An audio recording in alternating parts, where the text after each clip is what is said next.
જીઓના આઈપીઓને લઈને મોટા સમાચાર મળી રહ્યા છે। એજીએમમાં મુકેશ અંબાણીએ કરી મહત્વપૂર્ણ જાહેરાત કે રિલાયન્સ બોર્ડે જીઓ આઈપીઓને મંજૂરી આપી છે। આપને પણ જણાવી કે અહીં આકાશ, ઈશા અને અનંત અંબાણીને જવાબદારી આપવામાં આવી છે।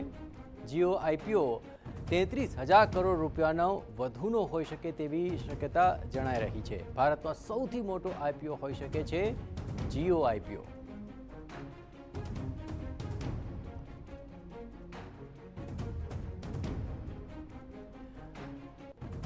ભારતના ઇતિહાસમાં સૌથી મોટો આઈપીઓ હોવાની પ્રબળ શક્યતાઓ હોવાનું અત્યારે જણાઈ રહ્યું છે અને જીઓના આઈપીઓને લઈને આ એક મહત્વપૂર્ણ સમાચાર સામે આવી રહ્યા છે કે જે અંદાજે અત્યારે જે શક્યતાઓ વ્યક્ત થઈ રહી છે તે અનુસાર 33,000 કરોડ રૂપિયાનો આઈપીઓ હોઈ શકે છે। રિલાયન્સ બોર્ડે જીઓ આઈપીઓને મંજૂરી આપી દીધી છે।